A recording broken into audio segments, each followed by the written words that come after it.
Welcome to SS defence academy friends. आज के इस वीडियो सेशंस में हम लोग डिस्कस करने वाले हैं इंडियन आर्मी सोल्जर जीडी का जो एग्ज़ाम 1 नवंबर 2020 को कंडक्ट हुआ था। फ्रेंड्स, ये जो पेपर है लद्दाख स्क्वाड्स का ओरिजिनल क्वेश्चंस पेपर का हैंड नोट्स है। तो चलिए फ्रेंड्स, सभी क्वेश्चंस को डिस्कस करते हैं। देखिए, जीके सेक्शन में फर्स्ट क्वेश्चन पूछा गया था, कौन सी नदी अरब सागर में मिलती है? ऑप्शन था कृष्णा, नर्मदा, गोदावरी और महानदी। तो आंसर हो जाएगा नर्मदा जो है नदी, ये अरब सागर में मिलती है। सेकंड क्वेश्चन देखिए, शिक्षक दिवस किस दिन मनाया जाता है? बहुत ही आसान क्वेश्चन, 5 सितंबर को मनाया जाता है। थर्ड क्वेश्चन देखिए, बांग्लादेश का राष्ट्रीय गान किसके द्वारा लिखा गया था? तो आंसर हो जाएगा रविंद्रनाथ टैगोर के द्वारा। फोर्थ क्वेश्चन देखिए, भारत का सबसे बड़ा शहर है तो ये है मुंबई। 5 क्वेश्चन देखिए, काजीरंगा राष्ट्रीय उद्यान किसके लिए प्रसिद्ध है? तो ये एक सींग वाले गेंडा के लिए प्रसिद्ध है। ऑप्शन में गेंडा दिया था। 6 क्वेश्चन देखिए, यातायात संकेत में लाल बत्ती क्या दर्शाती है? तो ये दर्शाती है रुको, यानी टू स्टॉप। 7 क्वेश्चन देखिए, दादा साहेब फाल्के पुरस्कार प्राप्त करने वाली प्रथम महिला कौन थी? तो ये देविका रानी थी। 8 क्वेश्चन देखिए, विश्व का सबसे बड़ा पक्षी कौन सा है? तो ये शुतुरमुर्ग है। 9th क्वेश्चन देखिए, राजा अशोक ने अंतिम युद्ध कौन सा किया था? तो कलिंग का युद्ध किया था। 10th क्वेश्चन देखिए, भारतीय राष्ट्रीय कांग्रेस के पहले अध्यक्ष कौन थे? तो इसका आंसर हो जाएगा WC बनर्जी। 11th क्वेश्चन देखिए, धार्मिक किताब भागवत गीता किसने लिखा था? तो ये वेद व्यास ने लिखा है। 12 क्वेश्चन देखिए, भारत के राष्ट्रपति अपना त्यागपत्र किसको संबोधित करते हैं? तो ये उपराष्ट्रपति को अपना त्यागपत्र देते हैं। 13 देखिए, अंतरिक्ष में जाने वाले सबसे पहले भारतीय कौन थे? तो इसका आंसर हो जाएगा राकेश शर्मा। 14 देखिए, भारत रत्न के तमगे का डिजाइन डैश के पत्ते के समान होता है? तो ये पीतल के पत्ते के समान होता है भारत रत्न के तमगे का डिजाइन। 15 देखिए, प्रसिद्ध चिल्का झील किस प्रदेश में स्थित है? तो ये उड़ीसा राज्य में स्थित है। अब देखिए यहाँ पर जनरल साइंस सामान्य ज्ञान के 15 क्वेश्चन। 16 देखिए, बिजली के हीटर का एलिमेंट किस धातु का बना होता है? तो ये नाइक्रोम जो होता है नाइक्रोम का बना होता है। 17 देखिए, जब नीले लिटमस पेपर को एसिटिक अम्ल में रखा जाता है तो नीला लिटमस पेपर किस रंग का हो जाता है? तो ये है हो जाता है लाल रंग का हो जाता है। जब नीले लिटमस पेपर को आप एसिटिक अम्ल में रखते हैं तो नीला लिटमस लाल रंग का हो जाता है। 18 क्वेश्चन देखिए, हवा में 0 डिग्री सेंटीग्रेड पर ध्वनि की गति डैश होती है? तो 332 मीटर पर सेकेंड होती है। 19 क्वेश्चन देखिए, प्रतिरोध का मात्रक क्या होता है? तो ये ओम होता है। 20 क्वेश्चन देखिए, साधारण नमक का रासायनिक सूत्र पूछा गया था तो इसका आंसर हो जाएगा NaCl। नेक्स्ट क्वेश्चन देखिए, मतलब इसका मतलब सोडियम क्लोराइड। अब देखिए 21, इनमें से कौन सा इलेक्ट्रॉनिक यंत्र नहीं है? ऑप्शन था कंप्यूटर, बल्ब, रेडियो, टीवी। तो आंसर ऑप्शन बी हो जाएगा, बल्ब जो है ये इलेक्ट्रॉनिक यंत्र नहीं है। 22 देखिए, 32 डिग्री फ़ारेनहाइट डैश के बराबर होता है? तो ये 0 डिग्री सेंटीग्रेड के बराबर होता है। 23 देखिए, खगोलीय दूरी मापने की इकाई क्या होता है? तो ये प्रकाश वर्ष होता है। अब देखिए 24, शीतल पेय में कौन सी गैस भरी जाती है? तो कार्बन डाइऑक्साइड गैस भरी जाती है। 25 देखिए, ध्वनि की चाल डैश में मापी जाती है? तो देखिए डेसिबल में मापी जाती है। 26 देखिए, प्राकृतिक गैस का मुख्य घटक क्या है? तो ये मीथेन हो जाएगा आंसर। 27 देखिए, शरीर में विटामिन सी की कमी से कौन सा रोग होता है? तो स्कर्वी रोग हो जाता है। 28 देखिए, पृथ्वी पर मानव द्वारा सबसे पहले उपयोग की गई धातु कौन सा है? तो तांबा हो जाएगा। 29 देखिए, पीलिया रोग से ग्रसित रोगी की आंख का रंग क्या हो जाता है? तो पीला रंग का हो जाता है। 30 क्वेश्चन देखिए, हवा में ऑक्सीजन की प्रतिशत कितना है? तो 21% है। देखिए यहाँ से मैथ का पार्ट स्टार्ट हो रहा है। क्वेश्चन नंबर 31 देखिए, निम्न में से किस न्यूनतम अंक से 8788 को विभाजित करने पर भागफल एक पूर्ण घन होना चाहिए? मतलब देखिए कह रहा है किस न्यूनतम अंक से। देखिए न्यूनतम अंक 4 दिया है ऑप्शन में, 3, 5, 4, 2। तो देखिए ऑप्शन सी में जो 4 है इससे अगर हम विभाजित करते हैं 8788 में भाग देते हैं 4 से, तो इसका एक भागफल आता है 2197, जो 13 का घन है, यानी पूर्ण घन निकल जा रहा है। बाकी आप किसी भी न्यूनतम अंक इसमें जो 3, 5, 2 से आप विभाजित कीजिएगा तो जो उसका भागफल आएगा वो घन नहीं होगा। तो सिर्फ और सिर्फ ऑप्शन सी से ही ये पूर्ण घन निकल रहा है, तो इसलिए ऑप्शन सी सही है। अब देखिए क्वेश्चन नंबर 32 कह रहा है 102 का वर्ग कितना होगा? तो बहुत सिंपल है, 102 का वर्ग निकालने का बहुत ही सिंपल तरीका है। ये जो लास्ट में है ना, इसका आप स्क्वायर कीजिए और भी 2 अंक में लिखिए, तो 2 दूना 4, 2 अंक में लिख दिए 0 4। अब 102 है ना, ये 100 से कितना ज़्यादा है 2, तो इसमें 2 जोड़ दीजिए, तो 102 में 2 जोड़ेंगे तो 104 आ जाएगा। तो इसका आंसर लिखा जा रहा है 10,404। नेक्स्ट क्वेश्चन देखिए 33, कह रहा है यहाँ पे निम्न में से वह संख्या ज्ञात करो जिसे 245 और 1029 से भाग देने पर शेषफल 5 बचता हो। तो देखिए ऑप्शन में संख्या क्या है, 18, 15, 16 और 17। तो मात्र एक 16 ऐसा है जिसे आप 245 और 1029 से भाग देंगे तो उसके शेषफल 5 5 आ जाएंगे। तो सी ऑप्शन सही है, आप चेक कर सकते हैं, मैंने भाग भी दिया है इधर। क्वेश्चन नंबर 34 देखिए, कह रहा है कि 5% की वार्षिक ब्याज की दर से 4 माह में 600 रुपये पर एएसआई ज्ञात करें।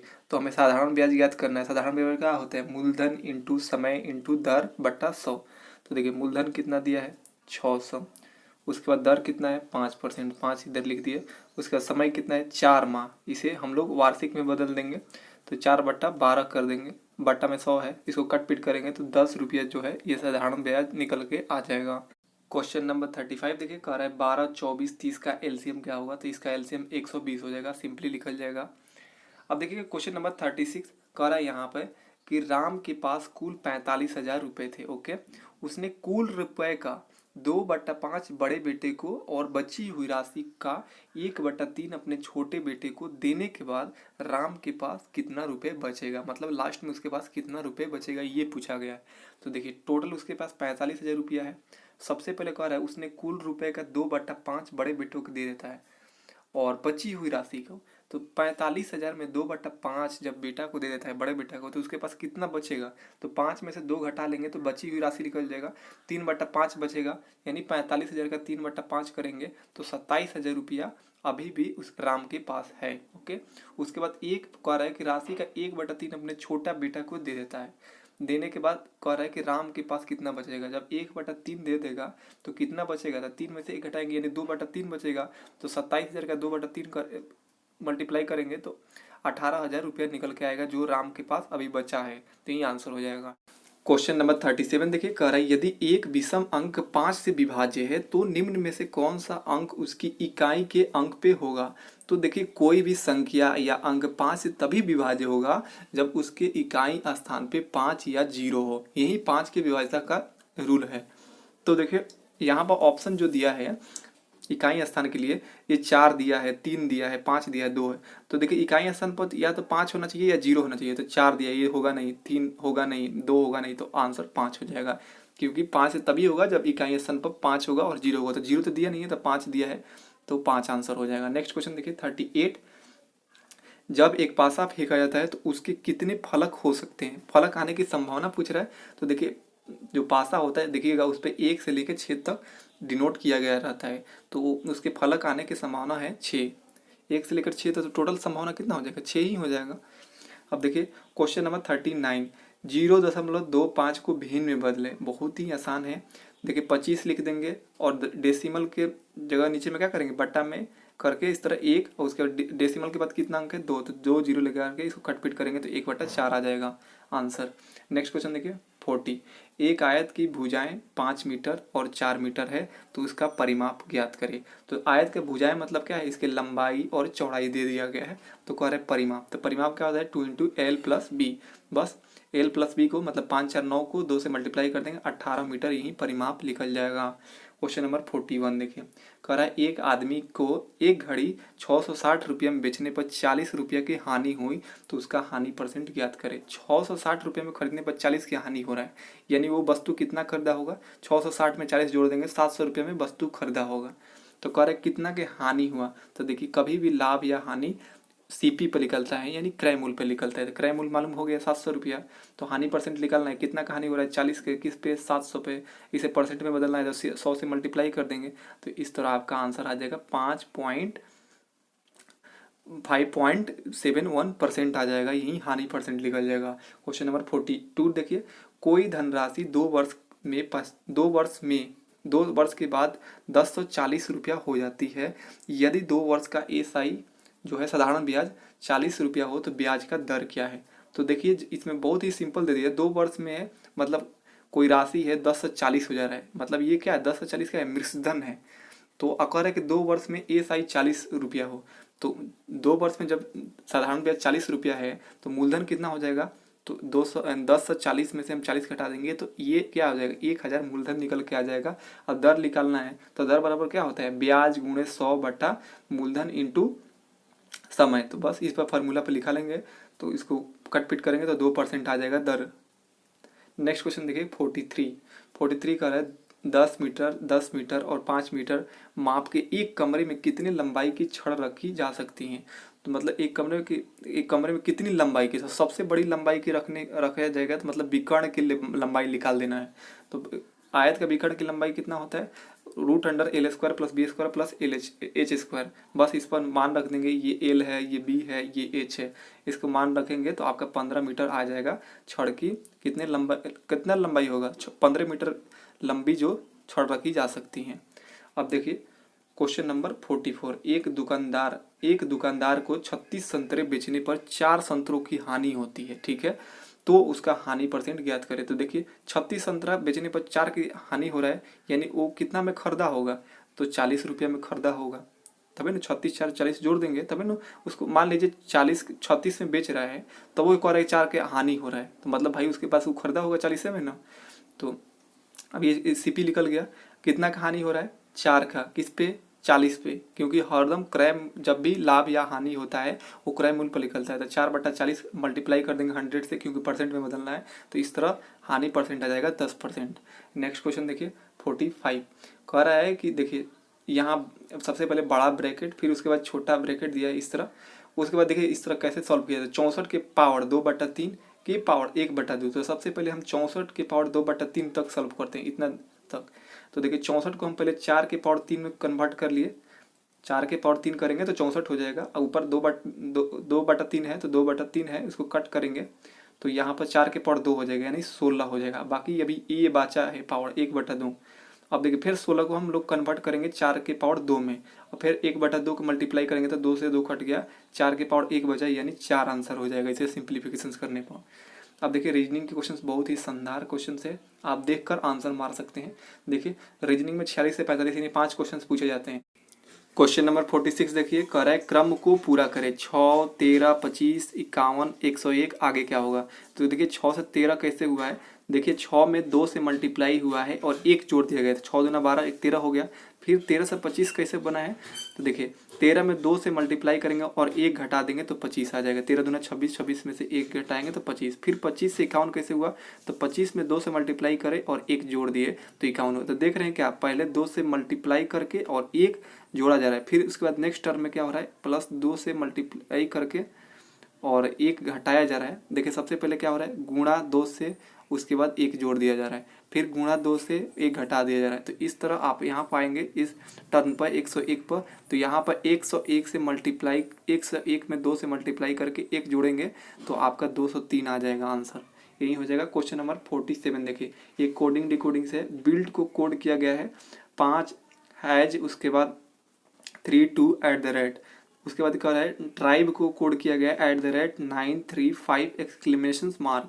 उसके बाद देखिए रूल के लिए क्या कोड किया जाएगा, तो देखिए बी के लिए कोड किया गया है 5, यू के लिए कोड किया गया है हैज, आई के लिए कोड किया गया है 3, एल के लिए क्या किया है 2, टी के लिए क्या किया गया है हैज। तो इस तरह नीचे रूल जो है, ऊपर जो स्पेशल कोड किया गया है, जैसे आर के लिए ऊपर क्या कोड किया गया है, यहाँ पर देखिए आर के लिए यहाँ पर 9 कोड किया गया है, तो यहाँ पर भी 9 कर देंगे। उसके बाद क्या है, यू के लिए ऊपर कोड किया गया है, हैज किया गया था, हैज कर देंगे। एल के लिए ऊपर कोड किया गया है, तो देखिए नीचे इधर से एल के लिए 2 किया गया था, 2 कर दिए।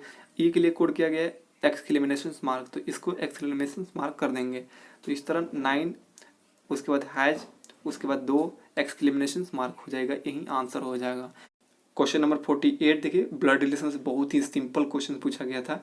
एक चित्र में एक पुरुष की ओर संकेत करते हुए राजू ने कहा, किसने कहा, राजू ने कहा, वह मेरी पुत्री के पिता का पुत्र है। कौन कौन पुत्र है, जो पुरुष जो है ना वो पुत्र है।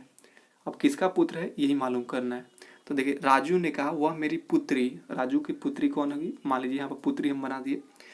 उसके बाद पुत्री के पिता का पुत्र है, तो पुत्री के पिता मतलब राजू खुद का पिता का पुत्र है, यानी इस राजू के वो पुत्र है, मतलब पुत्र का मतलब पुरुष वही है। तो कह रहा है कि राजू उस पुरुष से किस प्रकार संबंधित है, पुरुष से संबंधित है। तो पुत्र मतलब क्या है, पुरुष। तो पुरुष किस तरह पिता से संबंधित है, ये पिता लगेगा जो पुरुष है, तो आंसर हो जाएगा पिता। नेक्स्ट क्वेश्चन देखिए, क्वेश्चन नंबर 49। यदि गणेश एक पंक्ति के एक सिरे से 7वें स्थान पर है तथा दूसरे सिरे से 11 स्थान पर है, तो उस पंक्ति में कुल कितने विद्यार्थी हैं। मान लीजिए पंक्ति में कोई बैठा है, ये लेफ्ट ये राइट, तो कह रहा है कि मान लीजिए लेफ्ट से 7वें स्थान पर और राइट से 11वें स्थान पे है, तो कह रहा है कुल कितने पंक्ति में कुल कितने विद्यार्थी हैं। तो आप सभी जानते हैं कि टोटल स्टूडेंट निकालने के लिए हम लोग रैंकिंग में पढ़े हैं कि लेफ्ट प्लस राइट एक घटा लेते हैं, लेफ्ट राइट करके दोनों को जोड़ कर एक घटा लेते हैं। तो 7 और 11 को जोड़ेंगे तो 18 हो जाएगा, 18 में से एक घटाएंगे तो 17 हो जाएगा, यही कुल विद्यार्थी निकल के आ जाएगा। नेक्स्ट क्वेश्चन देखिए 50, कह रहा है किसी सांकेतिक भाषा में कैट को DDY लिखते हैं तो बीज को क्या लिखेंगे, BIG को क्या लिखेंगे। देखिए कैट को DDY यानी C से D हुआ एक बड़ा, A से D हुआ यानी 3 बड़ा, T से Y हुआ यानी 4 बड़ा। सेम जो ऊपर प्रोसेस हुआ है नीचे भी करेंगे, B से 1 बढ़ेगा C हो जाएगा, I से 3 बढ़ेगा L होगा, G से 4 बढ़ेगा तो L हो जाएगा। तो इस तरह CLL आंसर हो जाएगा। तो इस तरह मैं आपको टोटल 50 क्वेश्चंस करा दिया हूँ। आप इसका PDF डाउनलोड कर सकते हैं टेलीग्राम चैनल से जुड़ के, जिसका लिंक डिस्क्रिप्शन बॉक्स में है। मिलते हैं नेक्स्ट वीडियो के एनालिसिस में, तब तक के लिए आप सभी को जय हिंद।